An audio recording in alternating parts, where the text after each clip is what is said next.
soit la lumière.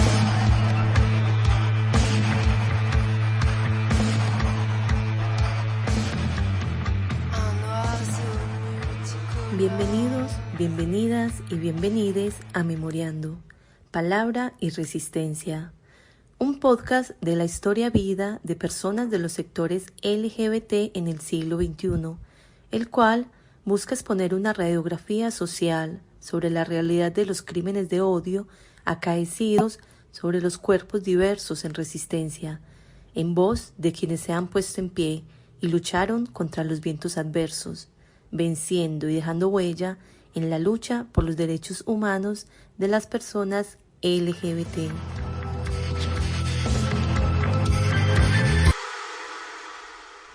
Hoy, como es nuestra costumbre, tenemos una persona de lujo tras el micrófono. Pero dejemos que sea esta alma de matices diversos quien se presente, contándonos cómo le gusta que le llamen y nos dé un pequeño esbozo de quién es. Hola a todos, todas y todes. Mi nombre es Alois Leonardo Pardo, residente de la localidad 18 Rafael Uribe Uribe, nieto de esta localidad, ya que mi abuela, María Epifanía Gámez Bernal, fue fundadora de este territorio, más o menos en el año 2011. Conozco unos espacios de participación popular que se gestaron en el Fe y Alegría y que me posibilitaron tener un primer encuentro con los procesos comunitarios. Este proceso lo lideraba Jimena Chanagá, una persona que ya no se encuentra, pero que fue fundamental en la reflexión en aquella época, en mi adolescencia, frente al tema del género, particularmente la feminidad, y que poco a poco, desde las organizaciones que estaban constituidas en ese momento, el GAETS y otras, permitieron dar una apertura a unos espacios en los cuales se realizaban procesos de incidencia o de irrupción en lo público de lo que tenía que ver con el género, la identidad de género y la orientación sexual. A partir de ese tiempo, más o menos en el año 2013, empiezo a participar de un espacio que lucha por los derechos de las personas de los sectores LGBTI en la localidad, que es la Mesa LGBT de Rafael Uribe Uribe, y poco a poco fui empezando a entender cómo se construían otros cuerpos y a partir de esa construcción de esos cuerpos, cómo mi cuerpo, mi identidad, mi posición y mi postura política se direccionaba justamente hacia la experiencia de lo no heteronormativo. Bueno, y entrando en materia, hablemos un poco sobre el mensaje que nos traes hoy. Como sabes, los y les ciudadanos del mundo en algún momento de la vida hemos sido víctimas de alguna atrocidad por razón de nuestra orientación sexual y o identidad de género. En tu experiencia de vida, ¿cuál recuerdas como ese momento de violencia que te puso sobre las cuerdas en la lucha de cara a alguna barbarie lesbo, homo, bi, trans y o NB-fóbica? Entrar en esos procesos inevitablemente hace un contraste entre lo público y lo privado. En el escenario de lo público me permitió a mí entablar vínculos o relaciones con otras personas que al trasegar de los años se fuesen convirtiendo en mi familia construida. En estos destaco Alfredo Cobos y a todo el grupo de teatro en su inicio Ognomus, y que poco a poco ha venido transformándose en la actualidad que Guateatro, y por qué no el propio espacio de participación e incidencia que es la Mesa LGBT de Rafael Uribe Uribe. Pero estaba el otro escenario, que era el escenario familiar. Particularmente, y lo que nos pasa mucho en el sur de la ciudad, es que nos criamos con una figura femenina. Eh, Mi padre murió cuando yo tenía 9 años y el de mi hermano también falleció, lo cual hizo que inicialmente a nosotros nos criara una madre soltera, y mi abuela particularmente a mí me trazó bastante. Esa forma de aprendizaje de la vida también le va dando una matiz en donde uno no aprende lo masculino, sino uno aprende más bien lo femenino dentro de lo que es el hogar.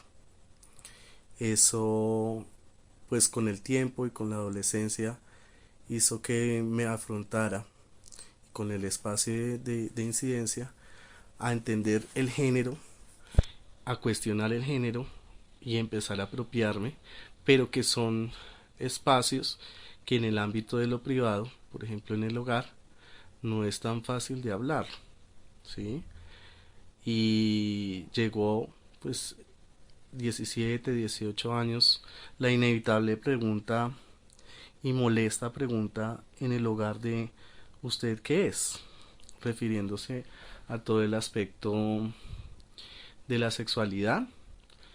Eh, Eso hizo de una u otra manera que mi respuesta en ese momento fuera no sé, no tuviese claridades frente a si era un hombre, era una mujer, era gay o era bisexual o era pansexual. En ese momento no tenía esa claridad. Esa fue la respuesta directa que, que le tramité con mi mamá particularmente. Eso derivó a una confrontación que desembocó en que me sacaran de la casa, que en la que acudiera a mis redes en ese momento, a mis amistades para poder eh, estar en un lugar donde vivir, pero que en términos hostiles por un no entendimiento de, de la orientación y la identidad dentro de mi hogar, pues hizo que me sacaran empujones. Sin duda, esta situación es una evidente forma de violencia y por ello una violación a los derechos humanos. Ahora, en esta conversa, queremos invitarte a que ahondemos en el tema y nos digas, desde tu deseo de narrar, solo aquellos detalles que quieras resaltar de esta afrenta, para que las personas del otro lado identifiquen rasgos propios de estas conductas de violencia sobre las vidas LGBT. Ese fue un hecho crucial. Siento que ha sido el espacio más hostil que he podido tener en, en algo que no tenía una respuesta concreta. Creo y siento que no necesariamente tenemos que tener esas respuestas concretas, dado que la vida es cambiante. Las situaciones que se van presentando durante la vida pues también nos va afrontando a esas situaciones en las que debemos adaptarnos y debemos comprender. Luego de esa acción hostil que me generó muchas inseguridades o zanjó más las inseguridades que tenía sobre el mundo, sobre la vida, pues me generó a mí conflictividades, por ejemplo en el establecer una relación erótico afectiva con otra persona, indistintamente de su identidad o su orientación sexual, que hasta la actualidad pues ha sido algo que ha persistido. Poco a poco en mi familia hemos logrado tramitarlo, hablarlo. Aún así pues hay una fuerte negación de mi mamá frente a entender lo diferente que pueda ser el hijo, su segundo hijo de 3 hijos varones, en la concepción de una familia heteronormada, ¿no? Y pues que obedezca a unas etapas de envejecimiento, que sea tener hijos, darle nietos a la mamá, que el, el poder anclarse a la familia más extensa, porque eso ha sido también otros elementos que he experimentado, y es que la familia lo va viendo a uno como un otro desconocido, como un otro que en los eventos familiares pues no es invitado, en esos espacios pues está, pero pues no tiene mayor preponderancia, y creo que eso ha sido consecuencia de todo ese producto. Te agradecemos mucho por el esfuerzo que haces para traer este caso a Memoriando y dejar este importante testimonio. Para cerrar, queremos escuchar desde tu voz valiente un trozo de esa sabiduría que quedó de la situación narrada, con la parte más importante del relato, y queremos saber cómo le hiciste frente. Y por supuesto, queremos que des un mensaje alentador hacia quienes puedan estar afrontando un caso como el tuyo. La otra mirada, la otra mirada es que eh, hemos podido, o yo he tenido la posibilidad de romper un montón de barreras, de prejuicios que también tenía hacia las personas trans, básicamente porque a mí de mi infancia me enseñaron que a los habitantes de calle, a los punqueros y a las trans había que tenerles miedo porque eran personas violentas, porque eran inadaptados, y eso hacía que yo también en cierto punto de mi vida tuviera resistencia hacia las personas trans. Poco a poco, durante los mismos procesos dentro del territorio, empecé a adentrarme en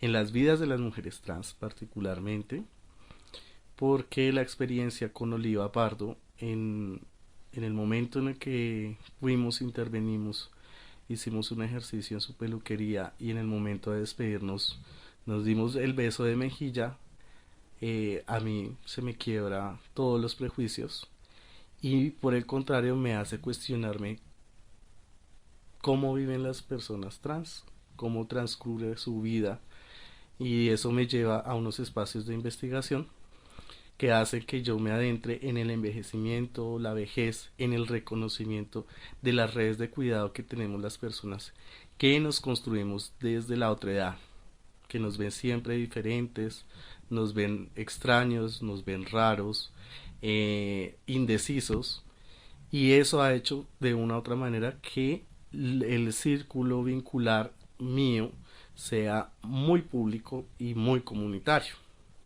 Entonces eso sopesa, y como estrategia sopesa ante las situaciones que pueden presentarse en el campo de lo privado.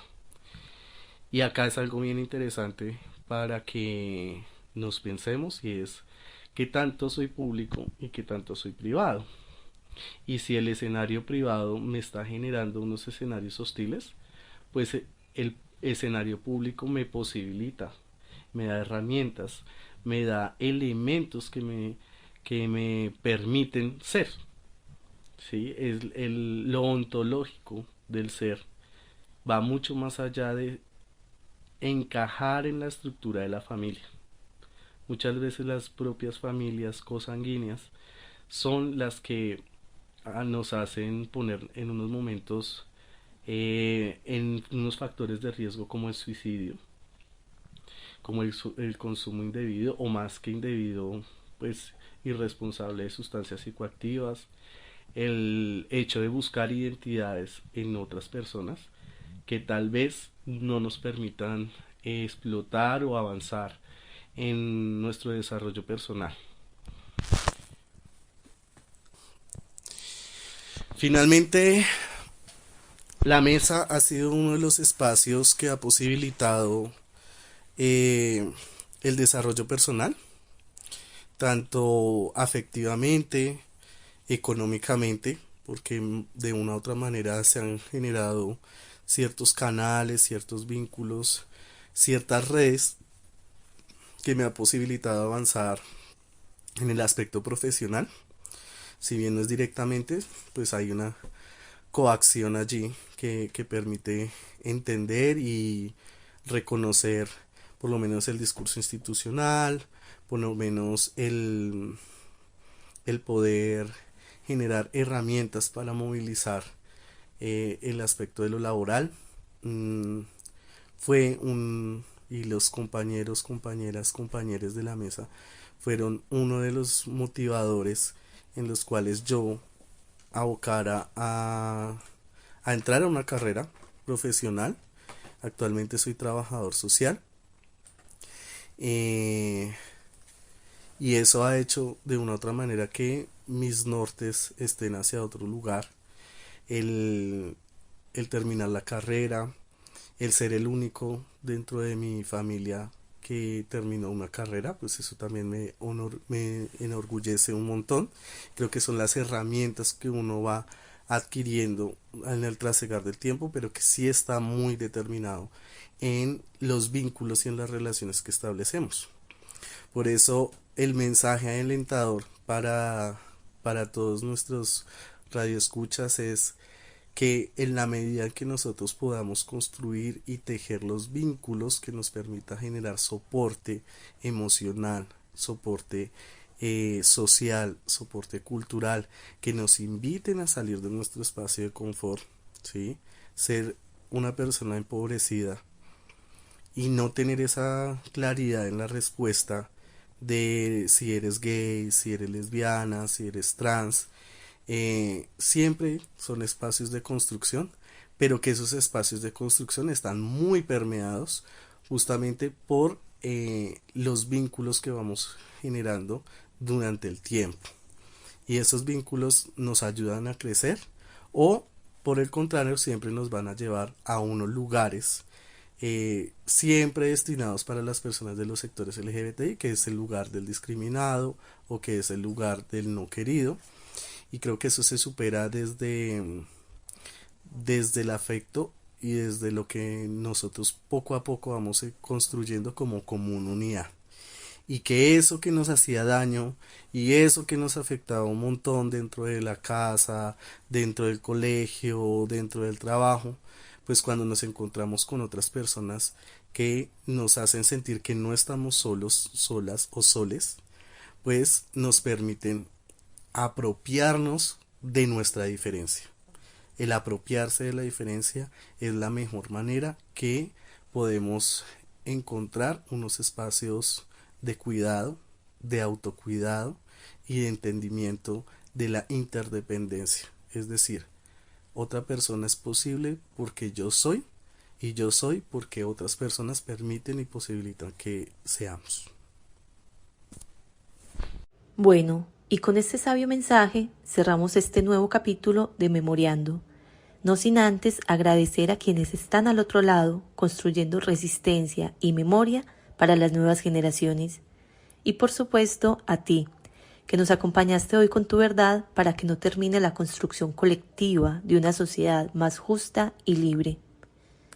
Recuerden que Alexis Carrel dijo: el equilibrio mental, juicio recto, valor moral, audacia, resistencia, forma de tratar al prójimo y cómo sacar el mayor bien de los contratiempos son cosas que no se aprenden en la escuela. Nos escucharemos pronto en Memoriando, Palabra y Resistencia. En la dirección estuvo Felipe Bedoya. La encantadora voz acompañante fue de Elena García y nosotros somos Le Cultura, la biblioteca.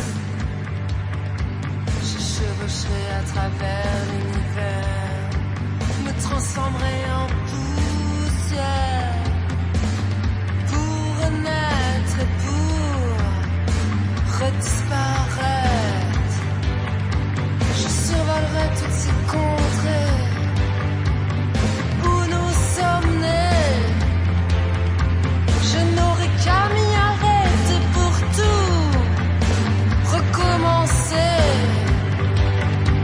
Par-delà les plaines, là où vivent tous ces êtres, je me réincarnerai en une sorte de divinité, perchée sur les cimes.